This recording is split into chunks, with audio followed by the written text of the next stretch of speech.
भारतीय राष्ट्रीय कांग्रेस पार्टी के रखो है जल्दी रखो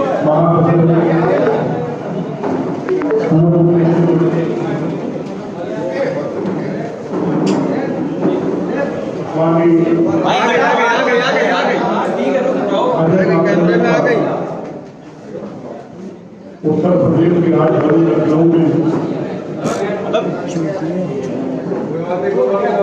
पीसीसी की तरफ से और सभी कांग्रेस के जिम्मेदार लोगों की तरफ से स्वागत करता हूँ, अभिनंदन करता हूँ। हमारे जो भी प्रेस मीडिया के बंधु आए हैं उन सबका वेलकम करता हूँ। हमारे बीच में बैठे हुए हैं जिनकी निर्देश पर ये प्रेस कॉन्फ्रेंस आयोजित की गई है।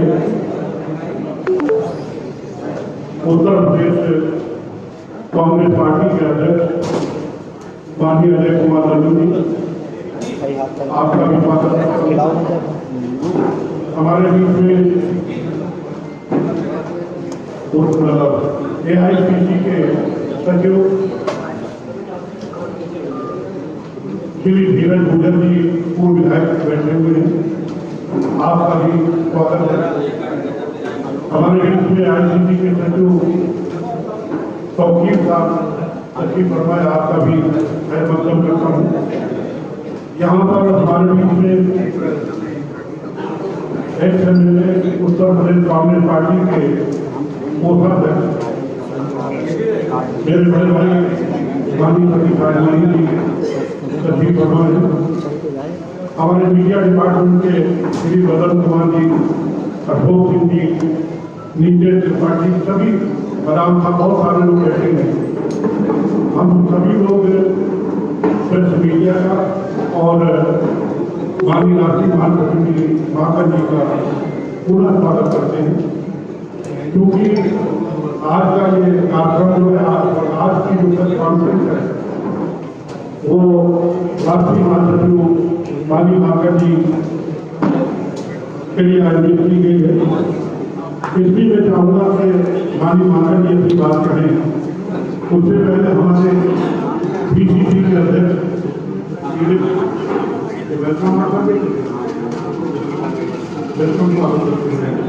तो माननीय पीसीसी के अध्यक्ष माननीय अजय कुमार लल्लू जी, माननीय महासचिव जी का स्वागत करें। इसके बाद महासचिव जी आपसे स्वागत होते। माननीय लल्लू साहब।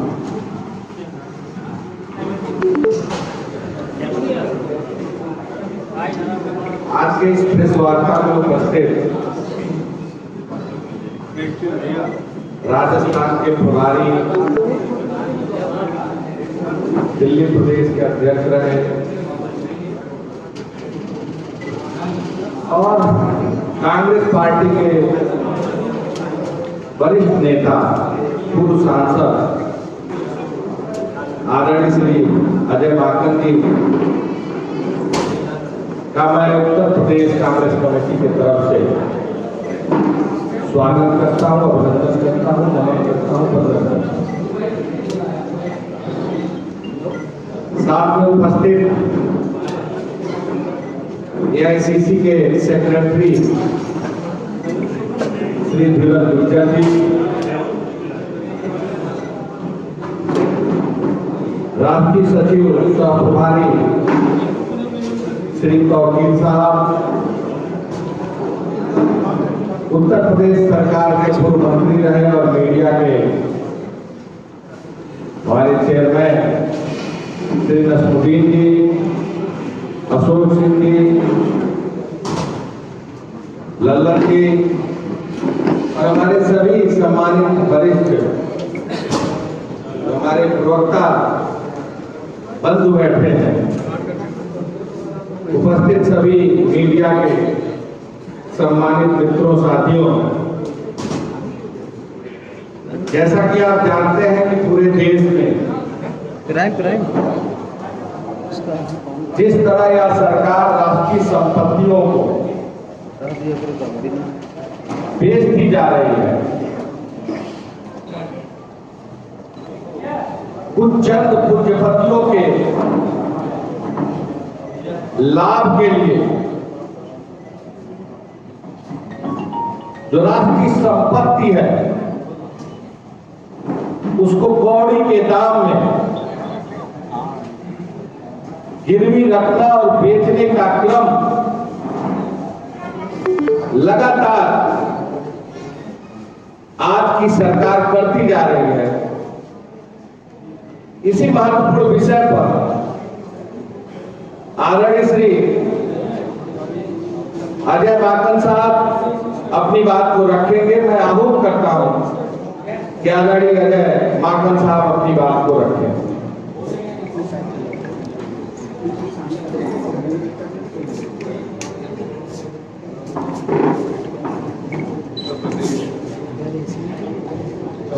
कांग्रेस के अध्यक्ष भाई अजय लल्लू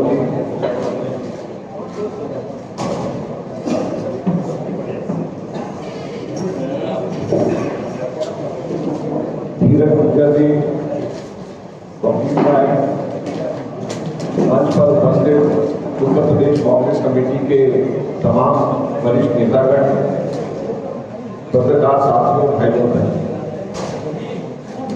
आज एक बहुत ही महत्वपूर्ण विषय के ऊपर आप लोगों से चर्चा करने के लिए यहाँ पर मैं दिल्ली से विशेष तौर पर ऊपर आया हूँ। अभी लगभग 10 दिन पहले भारत सरकार ने पूरे देश के अंदर लगभग 12 मिनिस्ट्रियों के अंदर, 12 मंत्रालयों के अंदर आने वाले 20 से अधिक संपत्तियों के क्लासेस का निजीकरण और कौड़ियों के भाव बेचने का एक तरीके से बम फोड़ करके पूरे देश के अंदर हलचल मचा रही है। मैं इससे पहले इसके बारे में बोलूं, मैं उत्तर प्रदेश के अंदर सीधे उत्तर प्रदेश के अंदर इसका क्या असर हो रहा है और उत्तर प्रदेश के कौन सी ऐसी संपत्तियां हैं जो इसके अंदर आती हैं, वो मैं आप लोगों को सबसे पहले तो उसके लिए बताना चाहूंगा।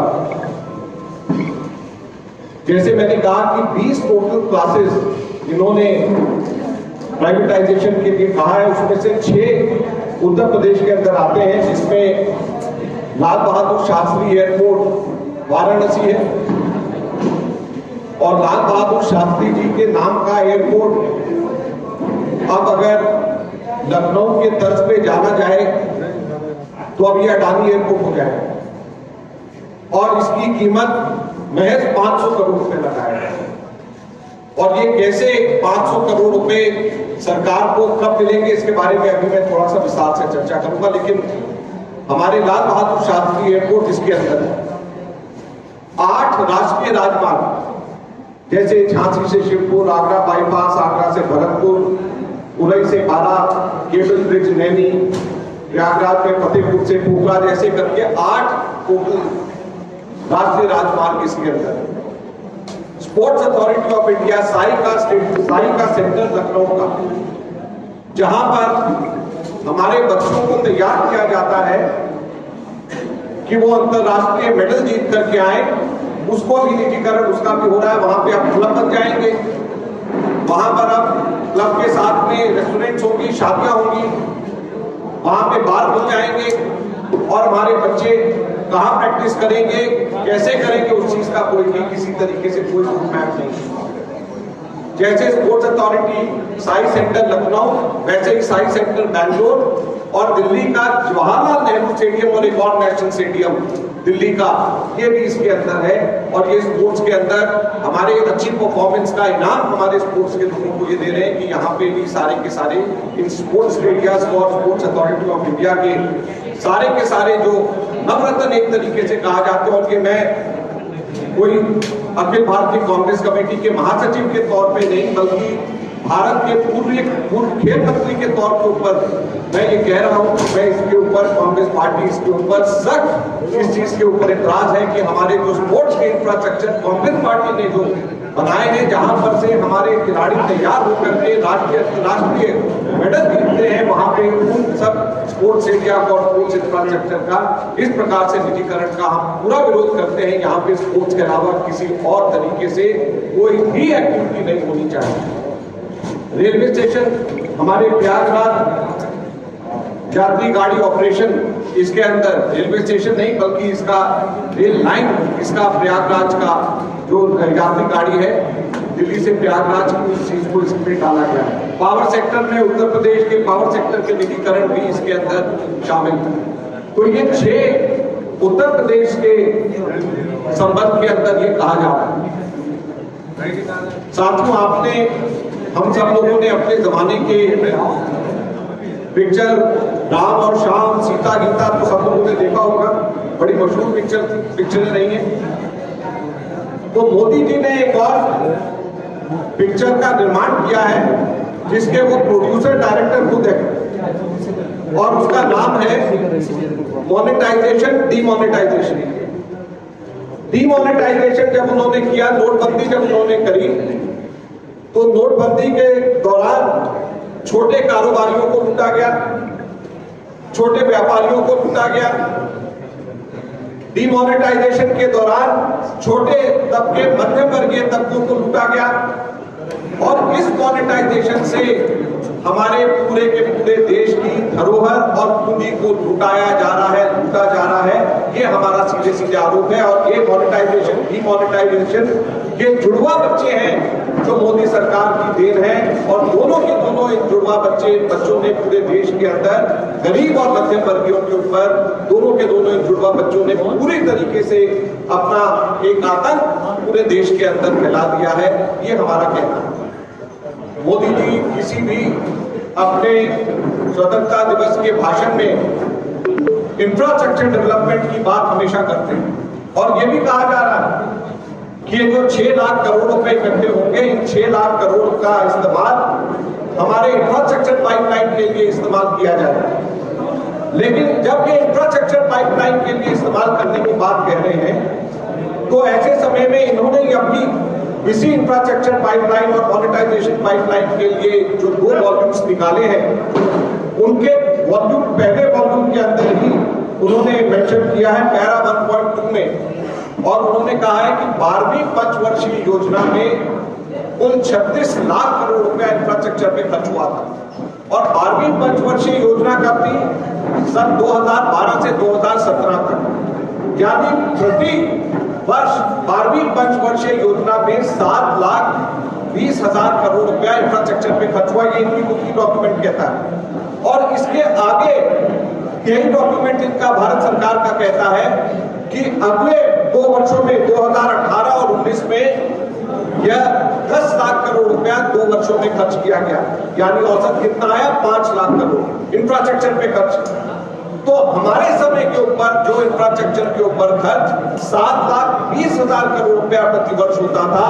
अगर मोदी सरकार इंफ्रास्ट्रक्चर के ऊपर इतना ज्यादा खर्च करना चाहते तो वो बढ़ना चाहिए, लेकिन वो बढ़ने की जगह 7,20,000 करोड़ इंफ्रास्ट्रक्चर पे खर्च बढ़ने की जगह 5 लाख करोड़ के ऊपर 40% इंफ्रास्ट्रक्चर के ऊपर खर्च कब कर दिया मोदी सरकार ने। तो इसका क्या मतलब है? इसका मतलब ये है कि ये जो सारे के सारे देश की जो जमा पूंजी बेची जा रही है, ये कोई इंफ्रास्ट्रक्चर को बढ़ाने का मकसद नहीं है। इसका सीधे सीधे मकसद ये है कि अपने मित्र पूंजीपतियों के हाथ कौड़ियों के भाव हमारे देश का इंफ्रास्ट्रक्चर दे दिया जाए उनके कौड़ियों के भाव। जो 70 वर्ष लगातार कांग्रेस पार्टी ने आप लोगों की, हम लोगों की पैसों से, हमारे टैक्स पेयर से पैसे से जो इकट्ठा किया, उसको कौड़ियों के भाव में लुटाए जाने का काम करा जा रहा है। आज अब जो है इसके ऊपर आते हैं कि ये कहते हैं कि 6 लाख करोड़ रुपए इकट्ठा होगा। आपका जैसे मैंने कहा लाल बहादुर शास्त्री एयरपोर्ट पे 500 करोड़ रुपए का इन्होंने लगाया है, तो ये पैसा कोई 500 करोड़ रुपया 2022 में इन्होंने कहा है 21-22 में हम इसको बेचेंगे, तो कोई 500 करोड़ रुपया आप नहीं मिल रहा। ये 500 करोड़ रुपया इनके पूरे ट्रांजैक्शन लाइफ, यानी कि अगर ये लगातार अगर ये चलेगा, ये हमारे जो साथी पीछे बैठे हुए हैं इनसे अनुरोध है जरा शांत हो जाए। रिकॉर्डिंग हो रही है, उसमें आप लोगों की आवाज पीछे में से खराब कर दें। प्लीज आप सब लोग शांत हो जाए जो लोग यहाँ पे। तो जो ये 500 करोड़ रुपया जो मिलने वाला है लाल बहादुर शास्त्री एयरपोर्ट का, ये कोई अभी नहीं मिलने वाला। और इसका कैलकुलेशन इन्होंने कैसे किया है? टोटल 4 वैल्यूएशन के मेथड इसके अंदर लगाए गए हैं, जिसमें से एक कैपेक्स वैल्यूएशन अप्रोच है। और वो कैपेक्स वैल्यूएशन अप्रोच ये कहती है कि पूरे ट्रांजैक्शन लाइफ, यानी अगर 30 वर्ष के लिए ये एयरपोर्ट अडानी को दे दिया तो 30 वर्ष में 500 करोड़ रुपया जो लगाया जाएगा, वो 500 करोड़ रुपए इसकी कीमत अब डाली गई है, जिसको खर्च 30 वर्षों के अंदर 500 करोड़ खर्च किया जाएगा। तो वो पैसा भी अभी जो 6 लाख करोड़ कह रहे हैं वो भी अभी नहीं मिलने वाला। तो जो पैसे अभी मिलने चाहिए वो पैसे भी नहीं मिल रहे। कौड़ियों के भाव बल्कि फ्री में।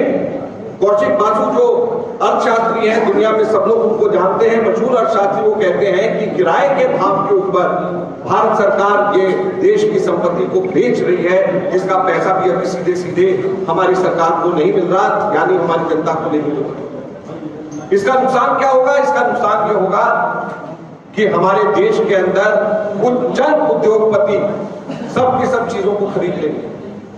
हमारे एयरपोर्ट एक उद्योगपति खरीद लेंगे। हमारे पोर्ट जो पानी के जहाज जहां पर आते हैं वो एक उद्योगपति खरीद लेंगे। हमारी बिजली एक उद्योगपति खरीद लेंगे। हमारे सारे गैस के पाइपलाइंस एक उद्योगपति खरीद लेगा।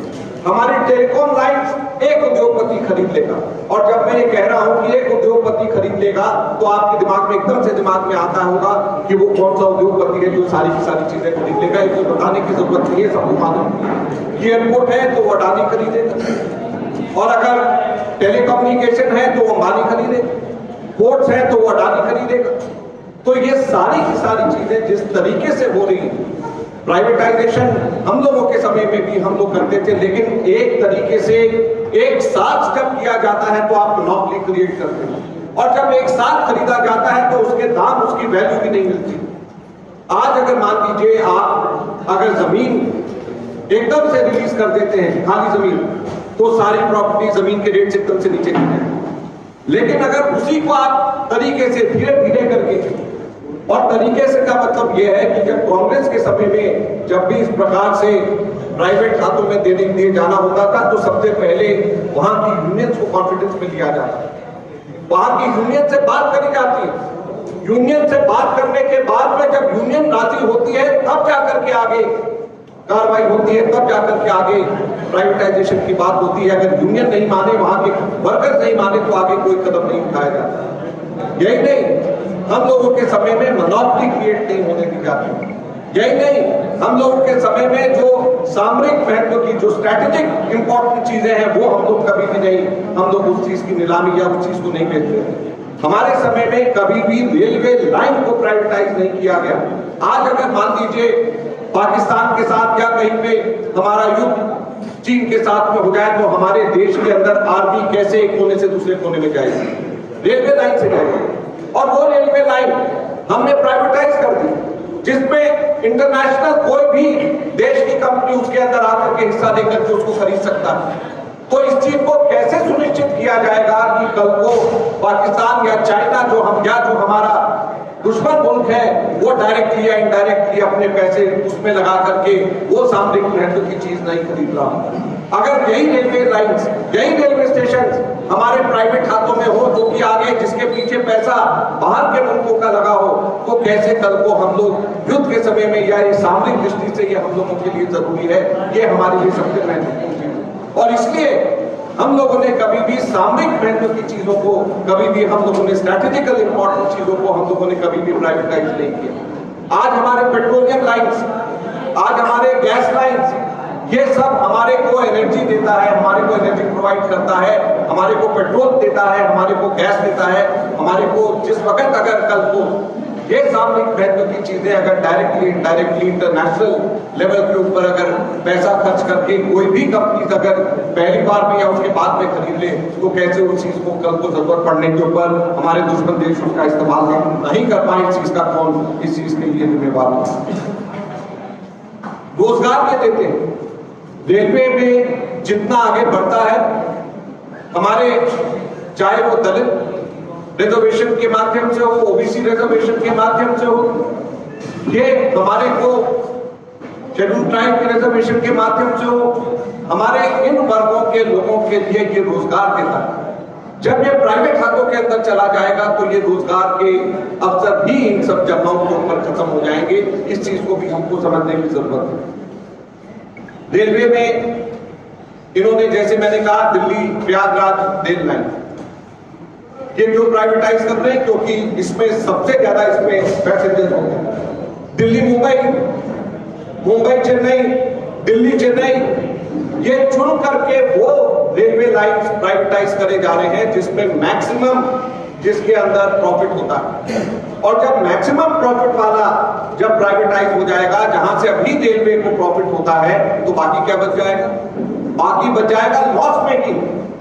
और फायदा जो होगा, प्रॉफिट जो होगा, वो तो अंबानी प्रॉफिट मिलेगा, और जो नुकसान होगा वो हम सब के सब लोग भरेंगे। कभी भी ऐसा नहीं होता कि जिस वक्त प्राइवेटाइज किया जाए तो उसमें सिर्फ प्रॉफिट मेकिंग निकाल करके उसको आप आगे दे दें और बाकी दूसरा सबके सबकी भरपाई हम सब लोग करें। और उसका नतीजा क्या होगा? जो स्टेशंस भी आज बेचे जा रहे हैं, जैसे दिल्ली बेचा जा रहा है, मुंबई सेंट्रल बेचा जा रहा है, क्यों? क्योंकि वहां पर जो पैसेंजर्स आते हैं उनकी खरीदारी की ताकत ज्यादा है, वहां पर ज्यादा दाम इनको मिलेंगे, वहां पर कीमत ज्यादा है प्रॉपर्टी की, तो इसलिए अब उसका नतीजा क्या होगा कि जो प्रॉफिट वाले स्टेशन हैं, जो प्रॉफिट वाली लाइन है, वो प्राइवेट के पास, और जो नुकसान वाले स्टेशन और नुकसान वाली लाइनें हैं वो सारी सरकार के पास। तो यहाँ की सेवाएं भी बाधित होंगी, सेवाओं के ऊपर भी दुष्प्रभाव पड़ेगा, और उसके अंदर जो पैसा भी खर्च होगा वापस हमारे लोगों को पैसा देना पड़ेगा।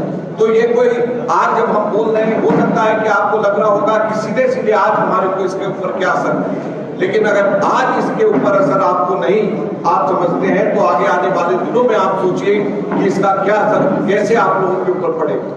जब ये मोनोपोली हो जाएगी, एक अधिकार हो जाएगा, तो कीमतें ये अपने हिसाब से बढ़ाएंगे। आज सीमेंट की कीमतें सिर्फ 3-4 चंद उद्योगपति जो सीमेंट बनाते हैं उनके हाथ में, वो सीमेंट की कीमत तय करते हैं। सरकार कोशिश करती है, कामयाब नहीं हो पाती, वो तीनों के तीनों चारों लोग मिलकर के जो सीमेंट की कीमत तय करते हैं वो तय हो जाती है। उसी तरीके से जब मोनोपोली इन लोगों के हाथ में आएगी, तो जब ये जैसा ये तय करेंगे वो हो जाएगा, और सर्विसेज महंगी होंगी और लोगों को नुकसान होगा। स्ट्रेटेजिक सामरिक दृष्टि से भारत को नुकसान होगा, विदेशी ताकतें इसके अंदर घुस सकती हैं, हमारे को नुकसान होगा। और जो खराब स्थिति के अंदर जो स्टेशन होंगे, जो खराब लाइन्स हैं, जहां पे ज्यादा लोग इस्तेमाल करते हैं, जो इतने पैसे वाले नहीं हैं, उनमें सर्विसेज और खराब होती जाएंगी। इस प्रकार की स्थिति के अंदर हम लोग देख रहे हैं। एक और बात अंत में, कि ये जमीनें किसकी हैं? ये जमीनें राज्य सरकार की। जब ये बेचा जा रहा है, ये एयरपोर्ट की जमीन राज्य सरकार ने अक्वायर करके केंद्र सरकार को दी, ये रेलवे स्टेशन की जमीनें राज्य सरकार की, ये हाईवे की जमीनें राज्य सरकार अक्वायर करके देता है। तो जब राज्य सरकार अक्वायर करके देता है, राज्य सरकार की जमीनें हैं, तो क्या राज्य सरकार से पूछा गया है राज्य सरकारों से? और जब ये पैसा वापस आएगा, केंद्र सरकार लेगा, तो क्या इस पैसे का सीधा राज्य सरकार को वापस जाए? जो लखनऊ में स्पोर्ट्स अथॉरिटी ऑफ इंडिया है, जो साइंस सेंटर है लखनऊ में, यहाँ पे इसकी कीमत हजारों करोड़ की, तो ये जमीन तो राज्य सरकार ने अक्वायर करके केंद्र सरकार को दी होगी। सब जगहों के ऊपर ऐसा होता है। तो यहाँ पे जब पैसा आएगा, तो क्या ये केंद्र सरकार के पास रहेगा, या केंद्र सरकार इसको राज्य सरकार यानी कि आप सब लोगों को देगा? क्या केंद्र सरकार ऊपर बैठ करके तय करेंगे कि इसको कहां पे किया जाए? तो ये भी एक बहुत बड़ी बात है, जो कि लगता है कि ये सरकार ने जल्दबाजी में केवल अपने चंद मित्र पूंजीपतियों को फायदा पहुंचाने के लिए, मोनोपोलीज क्रिएट करने के लिए देश भर के अंदर ये किया है। और कांग्रेस पार्टी इसके लिए पूरी ताकत के साथ लड़ाई लड़ेगी। देश भर में जाकर के आज हम लोगों की प्रेस कॉन्फ्रेंसेज हो रही हैं, और उसके बाद में जमीन के ऊपर उतर करके लड़ने की तैयारी है। और हम लोग पूरी ताकत के साथ, जो हमारे देश के अंदर इंफ्रास्ट्रक्चर कांग्रेस के 70 वर्षों में कांग्रेस पार्टी ने, हमारी सरकारों ने बनाया, उसको हम बचाएंगे भी और उसको हम बिकने नहीं देंगे। ये कहने के लिए आज मैं यहाँ पर दिल्ली से आप लोगों के बीच में आया। धन्यवाद। सवाल आपका हो तो सवाल है, बातें आपने बताई है। ये बेसिकली को देखा जाए केंद्र का मुद्दा है क्योंकि एक सवाल ले ले फिर दूसरा ले। रणनीति मोदी केंद्र सरकार बना रही है, केंद्र सरकार नहीं बना रही है, तो क्या जो कांग्रेस कभी केंद्र में आएगी तो इन पूंजीपतियों के खिलाफ कार्रवाई होगी या कहीं सारी संपत्तियां वापस दी जाएंगी? देखिए, जब एक बार कुछ बिक जाता है तो वापस आप जो है जब आपने मार्केट में बेच दिया तो उसको मार्केट के अंदर वापस लेना कोई आसान नहीं होता, उनके अपना अधिकार है। जिसने खरीद लिया तो आप खरीदे हुए से किसे कैसे जबरन आप खाली करते हैं। दूसरा, ये सिर्फ केंद्र का विषय नहीं है। जैसे मैंने कहा कि जमीनें राज्य सरकारों ने एक्वायर करके दी हुई है। लैंड जो है वो स्टेट सब्जेक्ट है, लैंड सेंटर का सब्जेक्ट नहीं है, लैंड ट्रांसफर सब्जेक्ट है जो स्टेट के पास है। तो ये जो बेचा जा रहा है वो जमीनें बेची जा रही है। तो जब जमीनें बेची जा रही हैं तो स्टेट्स को क्यों नहीं कॉन्फिडेंस में लिया जा रहा और उसका पैसा स्टेट्स को क्यों नहीं मिलेगा? ये बात यूपी की अगर स्टेट गवर्नमेंट भाजपा की है वो नहीं पूछ रही तो इसका एक मतलब नहीं है दूसरी सरकारें नहीं पूछ रही। हमारे छत्तीसगढ़ के अंदर वहां की स्टील मिल इन्होंने बेचने पे लगाई, जहां पे यूनियन उसकी खिलाफत कर रही है। मैं छत्तीसगढ़ में परसों प्रेस कॉन्फ्रेंस करके आया हूं 3 तारीख को, और वहां पर मुख्यमंत्री जी ने अनाउंस किया कि अगर इसको बेचा जाएगा तो राज्य सरकार इसको खरीदेगी और राज्य सरकार यहाँ पे लोगों को की नौकरी की रक्षा करेगी। वहां पे हमारी कांग्रेस पार्टी के मुख्यमंत्री ने कहा। तो जहां जहां पे हमारे से हो पाएगा हम लोग इसकी रक्षा करेंगे और इसकी लड़ाई लड़ेंगे और कोशिश करेंगे कि केंद्र सरकार ये ना करे। क्या कोई आंदोलन भी होगा? बिल्कुल इस पे आंदोलन होगा, और इस पे अगर आपने देखा होगा तो एक कमेटी आईसीसी ने दिग्विजय सिंह जी के नेतृत्व में बनाई है जो कि आंदोलन की रूपरेखा तैयार कर रही है, और इस पे हम पूरे देश भर में एक बड़ा आंदोलन हम लोग करेंगे, लोगों को बताएंगे, क्योंकि लोगों को बताने की जरूरत है। और हम आप लोगों से भी अनुरोध करना चाहते हैं कि ये कोई छोटा विषय नहीं है। 70 वर्ष के अंदर जो पूंजी देश के अंदर आप लोगों के, हम लोगों के, साधारण जनता के, टैक्स पेयर्स के पैसे से जो पूंजी जो बनाई गई है उसको एकदम कौड़ियों के भाव पे उसको बांट देना अपने मित्रों को, ये हमारे देश के लिए किसी भी तरीके से हितकारी नहीं है। आगामी समय में 5 राज्यों में चुनाव है और जिन मुद्दों की आपने बात की, कई बार ऐसा होता है कि जनता तक ये चीजें पहुंच नहीं पाती हैं, तो क्या कोई टीमें गठित की जाएंगी? ग्राउंड फ्लोर पर क्या तैयारी रहेगी आप? देखिए, जैसे मैंने कहा दिग्विजय सिंह जी के नेतृत्व में कमेटी बनाई गई है जो कि इस पे लड़ने की रणनीति बना रही है। तो ये केवल 5 राज्य जहाँ चुनाव है वहां पे नहीं बल्कि सब जगह। और मुख्यतः मैं आप लोगों से अनुरोध करना चाहूंगा, आप लोग मीडिया के लोग सजग रहे नहीं। हमारे देश के अंदर कभी भी इस तरीके से कोई गलत कार्य होता है, हम आपसे सिर्फ ये चाहते हैं कि जो हम बात कर रहे हैं हमारी फैक्चुअल बात नहीं है। हमने आपको प्रेस रिलीज दिया है, केवल आप फैक्चुअल बातें वो लोगों तक बोलो। हाँ, भारतीय जनता पार्टी है, सरकार कुछ बोलती है उसको भी दें, लेकिन हमारी बात को भी आप रखें लोगों के सामने। हमारी बात भी विपक्ष के तौर पर लोगों को जानने का पूरा अधिकार है, और जब आप लोगों को जाकर के बताएंगे लोगों की आंखें खुलेंगी, प्रेशर बनेगा, और देश की इतनी ये पूंजी जो है ये कुछ चंद लोगों के हाथों में नहीं जाएगी। क्या